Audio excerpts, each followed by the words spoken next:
క్రీస్తునాథుని యందు ప్రియ సహోదరి సహోదరులారా, ఈరోజు మనం ఒక గొప్ప మహోత్సవాన్ని చేసుకుంటూ ఉన్నాం. క్రీస్తు సాక్షాత్కార మహోత్సవాన్ని కొనియాడుతూ ఉన్నాం. ఈ పండుగ తిరుసభకు ఎంతో ముఖ్యమైనటువంటి పండుగ. తిరుసభలో ఆరంభ శతాబ్దాల్లో మనం చూసినట్లయితే తిరుసభలో ఆరంభ శతాబ్దాలలో రెండు ముఖ్యమైన పండుగలు ఉండేవి. వాటిలో మొట్టమొదటిది అతి ముఖ్యమైన పండుగ క్రీస్తు ప్రభు యొక్క ఉత్థాన పండుగ. అటు తరువాత మరి రెండవ ముఖ్యమైన పండుగ ఈరోజు మనం కొనియాడే క్రీస్తు సాక్షాత్కార మహోత్సవం. ఈ రెండు పండుగలే ముఖ్యమైన పండుగలా తిరుసభ కొనియాడింది. అటువంటి గొప్ప పండుగని ఈరోజు మనం కొనియాడుతూ ఉన్నాం.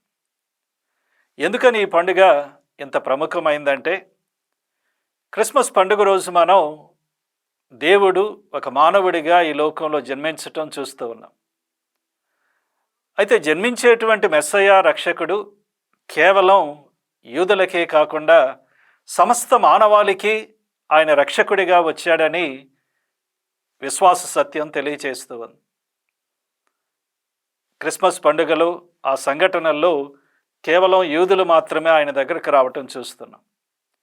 కానీ క్రీస్తు సాక్షాత్కార మహోత్సవంలో ఎక్కడో దూరాన ఉన్నటువంటి అన్యులు, యూదులు కాని వాళ్ళు ఆ ముగ్గురు రాజులుగా ఆ పుట్టినటువంటి మెస్సయ్య దగ్గరకు రావటం, ఆయన్ని దేవుడిగా, రాజుగా, రక్షకునిగా గుర్తించి ఆయన ఆరాధించటం చూస్తున్నాం. ఈనాటి మొదటి పట్టణం, రెండవ పట్టణం ఈ సత్యాన్ని మనకు తెలియచేస్తున్నాయి. ఈనాటి మొదటి పట్టణం యెషయా గ్రంథం 60వ అధ్యాయంలో మనం చదివాం. అక్కడ వచనాలు చాలా స్పష్టంగా మనకు చెప్తూ ఉన్నాయి. దూరంగా ఉన్నటువంటి వారు, అన్యులైనటువంటి వారు ఎంతో దూరాన్ని నుంచి ప్రయాణం చేసి నీ దగ్గరకు వస్తారు, అందుకే సంతోషించని చెప్పి సియోనుని ప్రవక్త పిలవటం చూస్తూ ఉన్నాం. అదేవిధంగా ఈరోజు మన యొక్క రెండవ పట్టణం అయినటువంటి పౌలు గారు ఎఫెసీయులకు రాసిన లేఖలో 3వ అధ్యాయంలో మనం చదివిన వచనాల్లో 5-6 వచనాల్లో పౌలు గారు చక్కగా చెప్తున్నారు. దేవుడు గతమన ఈ పరమరహస్యమును తెలుపబడలేదు, కానీ నేడు దేవుడు తన ఆత్మ మూలమున పవిత్రులైన అపోస్తులకు దీన్ని తెలియచేశాడు. సువార్త వలన అన్యులకును యూదులతో పాటు దేవుని దీవెన లభించును, వారు కూడా ఈ శరీరం యొక్క అవయవములే అని. కానీ కేవలం యూదులే కాదు, అన్యులకు కూడా క్రీస్తు ప్రభు మెస్సయ్య రక్షణ ఉంది.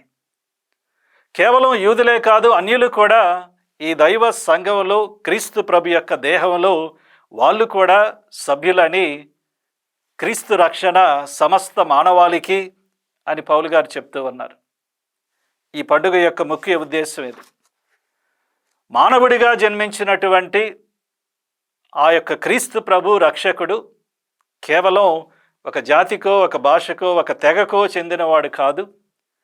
సమస్త మానవాళికి, సృష్టికి ఆయన రక్షకుడిగా వచ్చాడు. అందరూ కూడా ఆయన రక్షణలో భాగాన్ని పొందుతూ ఉన్నారు.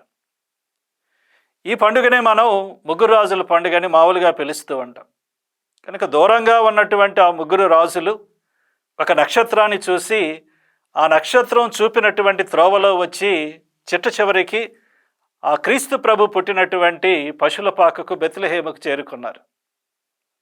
మానవులుగా మనందరం కూడా నిరంతరం కూడా దేవుని కోసం అన్వేషించాలని ఈ ముగ్గురు రాజులు చెప్తూ ఉన్నారు. వారికి లాగా మన జీవితంలో మనకు కూడా ఏదో ఒక తార లాంటి ఆధారం కావాలి.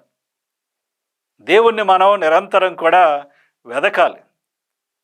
దైవ గ్రంథం చాలా చోట్ల దేవుని కోసం వెదకమని చెప్తూ ఉంది.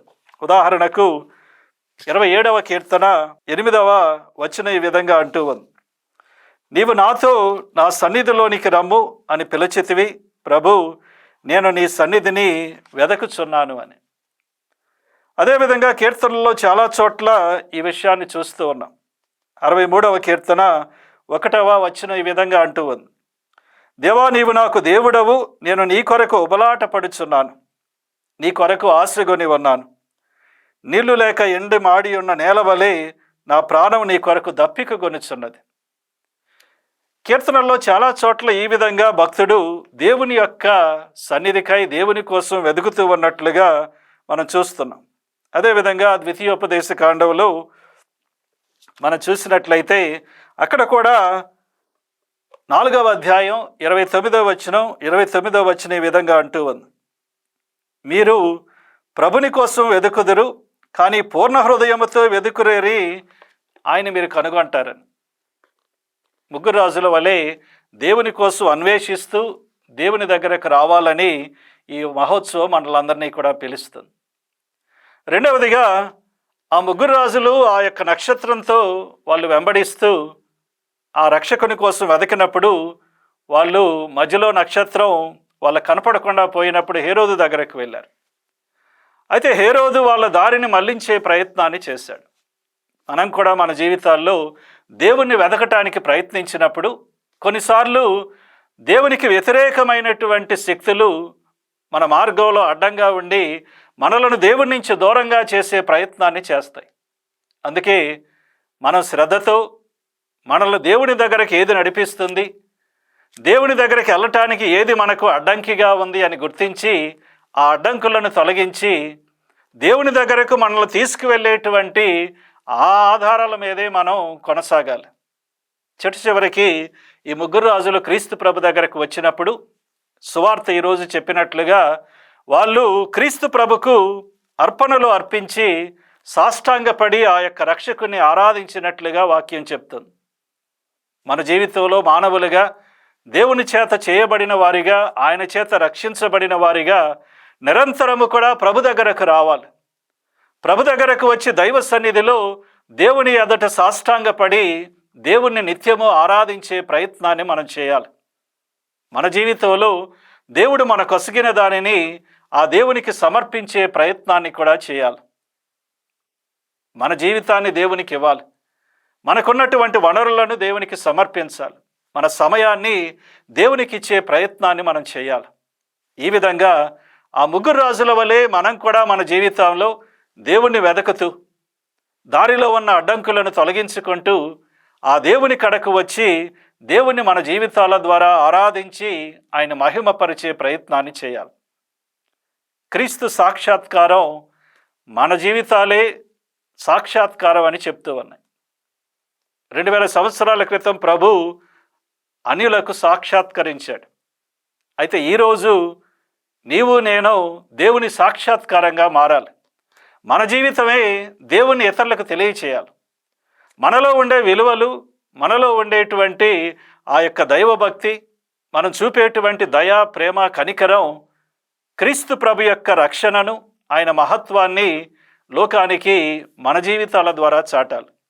కనుక ఈ యొక్క గొప్పనైన మహోత్సవాన్ని కొనియాడుతున్న సందర్భంలో మనం దేవునికి స్తోత్రాలు చెల్లిస్తూ మన జీవితాలు దేవుని యొక్క రక్షణకు సాక్ష్యముగా ఆ దేవుని రక్షణను ఈ లోక ప్రజలకు వెల్లడి చేసే విధంగా దేవుడు మార్చమని ఆ ప్రభుని వేడుకుందాం.